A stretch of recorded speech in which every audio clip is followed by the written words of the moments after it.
Mereka harapannya awalnya itu pingin diangkat menjadi PNS, bukan P3K.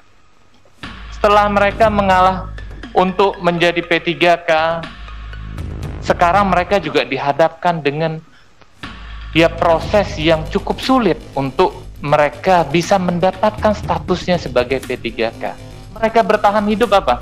Naruh jualan kue-kue di kantin-kantinnya. Hari ini sekolah kita melaksanakan secara daring, otomatis mereka apa? Nggak bisa berjualan.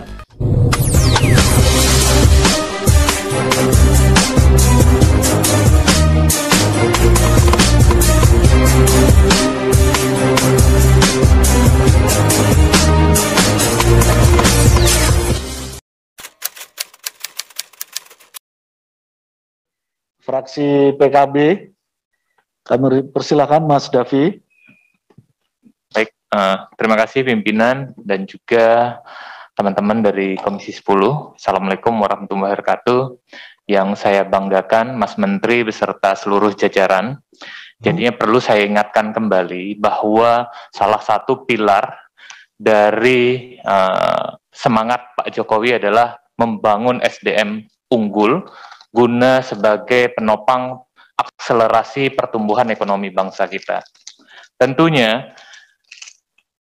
SDM unggul itu diterjemahkan dengan program-program bagaimana mendorong kualitas dan peningkatan mutu dan juga pemerataan kualitas pendidikan di Indonesia. Nah, ini menjadi program yang dilakukan. Kemudian dijawab dengan penganggaran. Diberikanlah alokasi anggaran untuk pembiayaan 1 juta guru P3K. Artinya kan ini program udah ada, anggarannya udah ada. Dan kemudian juga perlu kita pahami bersama bahwa tahun depan kita juga akan menghadapi 85.000 guru yang akan pensiun. Nah, ini akan semakin membuat PR besar kita dalam memenuhi ketersediaan guru-guru untuk mengajar calon penerus-penerus bangsa ke depan. Dan kita lihat dalam realitas selama ini bahwa guru honorer ini sudah mengalah puluhan langkah, bukan 1 langkah, udah puluhan langkah.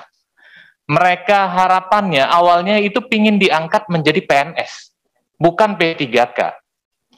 Setiap tahun mereka berharap perjuangan mereka yang disampaikan oleh teman-teman tadi, jarak yang cukup jauh, pembiayaan gajinya yang cukup rendah, mereka itu tetap insya Allah istiqomah, integritas, loyalitasnya tetap.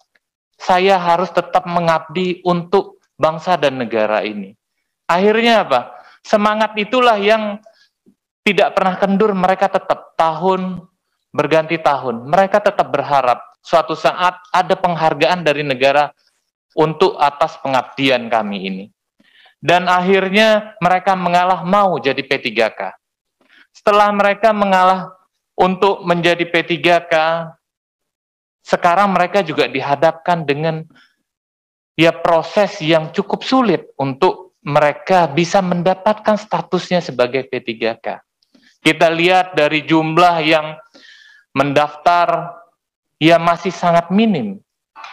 Mereka bisa lulus. Artinya apa? Ada persoalan di sana yang tidak bisa menjawab keterbutuhan kita terhadap tenaga pengajar dan juga bagaimana kita menyelesaikan proses belajar mengajar di Indonesia.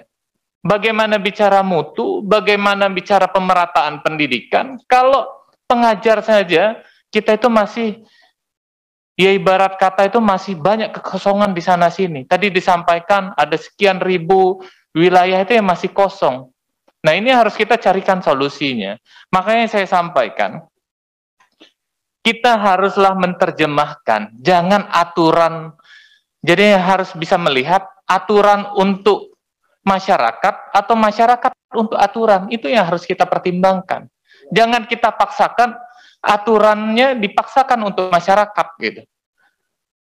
Jadi kalau ibarat hukum itu jangan dipaksakan hukum untuk manusia atau manusia untuk dihukum. Itu harus jelas posisinya. Kita harus memulai dari mana? Gitu. Ini kan udah jelas. Anggarannya udah ada. 1 juta guru. Nah, ini tinggal kita lihat untuk memenuhi kondisi situasi sekarang ini harus kita pahami. Dengan kondisi pandemi ini sangat banyak mengganggu psikis dari guru-guru honorer ini. Saya pernah sampaikan bahwa guru honorer ini di saat di lapangan saya tanya, kenapa masih bertahan dengan gaji yang cukup rendah? Ini adalah pengabdian kami. Siapa yang akan mengajar anak-anak ini jika kami ini pun memilih jalur lain, nggak lagi ingin menjadi guru. Kita tahu bahwa di Lampung itu banyak sekali wilayah 3T itu ya gurunya sangat terbatas. Ternyata guru honorer pula gitu. Nah ini harus kita carikan solusinya. Jadinya mereka itu mencari solusi, wah yang penting saya digaji kecil nggak apa-apa. Mereka bertahan hidup apa? Naruh jualan kue-kue di kantin-kantinnya. Hari ini sekolah kita melaksanakan secara daring, otomatis mereka apa? Nggak bisa berjualan. Ditambah lagi dengan tanggung jawab mereka sebagai orang tua dan sebagainya, setiap tahun kan beban mereka akan semakin besar. Anak-anaknya semakin besar, pembiayaannya semakin berat. Ini menjadi permasalahan psikis mereka. Nah ini yang harus kita cari solusi. Jadi jangan memaksakan aturan untuk masyarakat. Tetapi masyarakat itu yang harus aturan itu yang harus menyesuaikan dengan harapan-harapan di masyarakat. Itu yang harus kita cari solusinya. Jadi saya harapkan udahlah, jangan hanya cuman yang 35 plus, semua ini harusnya bisa lulus. Tinggal kita cari aturannya yang tepat. 1 juta ini harus terpenuhi, gitu. Persoalan ini harus selesai. Jangan sampai tahun ke depan ya kita buat aturan ya sudah tahun ini cuma lolos 200, tahun depan nanti lolosnya 100. Gak pernah selesai. Ini yang harus kita carikan solusinya. Mudah-mudahan perjuangan dari para guru-guru kita ini bisa kita berikan apresiasi dengan anggaran yang udah ada dan juga tidak mempersulit mereka. Mungkin itu yang dapat saya sampaikan. Lebih dan kurang saya mohon maaf. Pada Allah saya mohon ampun. Saya akhiri. Wallahul muwaffiq ila aqwamit thoriq. Wassalamualaikum warahmatullahi wabarakatuh. Waalaikumsalam.